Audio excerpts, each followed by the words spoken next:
Sir உங்ககிட்ட ஒரு பல நாளாக ஒரு கேள்வி கேட்கணும்னு நினச்சிட்டே இருந்தேன் சார். கேள்றா. சார் நம்ம ஃப்ரெண்ட்ஸுக்கிட்ட இந்த க்ரூஸ் கப்பல் ஏஜென்சியை பற்றிலாம் சொல்லியிருந்தேன். அவங்கள காண்டாக்ட் பண்ணுங்கடா வேலை கிடைக்கும் அப்படின்னு சொல்லியிருந்தேன்.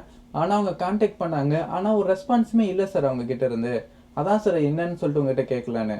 இந்த ஏஜென்சி கிட்ட நிறைய பேர் அவங்க ரெஸ்யூமும் அப்ளை பண்ணி வச்சுருப்பாங்க. இந்த ஏஜென்சி இருக்கிறத பார்த்தீங்கன்னா மும்பையில். ஸோ இந்த ஏஜென்சிக்கு எப்போல்லாம் வேகன்சி தேவைப்படுதோ அந்த டைமில் யார் ரெடியாக இருக்காங்களோ அவங்கள தான் ஃபஸ்ட் எடுப்பாங்க. ரெடியாக இருக்கிறதுனா அவங்கக்கிட்ட பார்த்தோன்னா வேலிட் பாஸ்போர்ட் இருக்கும், எஸ்டிசி சர்டிஃபிகேட் முடிச்சிருப்பாங்க, சீமென்ஸ் புக் இருக்கும். இது இல்லாதவங்க பார்த்தீங்கன்னா ப்ராசஸ்லாம் பண்ணி முடிச்சு வர்றதுக்கு டைம் ஆகும். அதனால் அந்த டைமில் யார் டாக்குமெண்ட்ஸோட ரெடியாக இருக்காங்களோ அவங்கள வந்து அவங்க செலக்ட் பண்ணிடுவாங்க.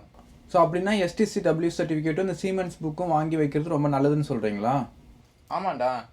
இப்போ நீ வெளிநாட்டுக்கு போகிற முடிவு பண்ணிட்டுனா எப்படி பாஸ்போர்ட் வாங்குறியோ அதே போல் நீ கப்பல் வேலைக்கு தான் போக போகிறேன்னா நீ சீமென்ஸ் புக் எடுத்தே ஆகணும். நீ சீமென்ஸ் புக் எடுக்கணும்னா நீ கண்டிப்பாக இந்த எஸ்டிசிடபிள்யூ கோர்ஸை முடிச்சு தான் ஆகணும். புரியுது சார், புரியுது சார். அப்படி இல்லைன்னா இந்த க்ரூஸ் லைன் எல்லாமே அவங்களோட ஓன் வெப்சைட்டில் ஜாப் வேகன்சிஸ்லாம் போட்டிருப்பாங்க. நீங்கள் அந்த க்ரூஸ் லைன் வெப்சைட்டில் போயிட்டு டைரெக்டாகவே அப்ளை பண்ணலாம்.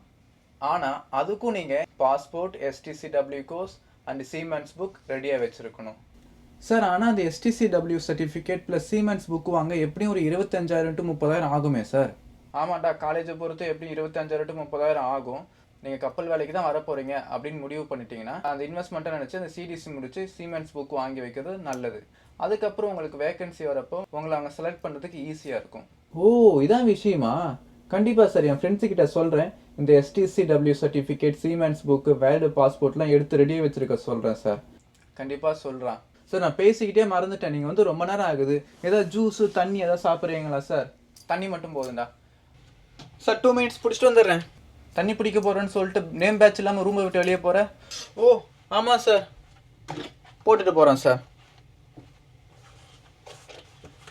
ரூமை விட்டு வெளியே போனால் ஷூ தான் போடணும்னு தெரியாதா? செப்பல் போட்டுட்டு போகிறேன்.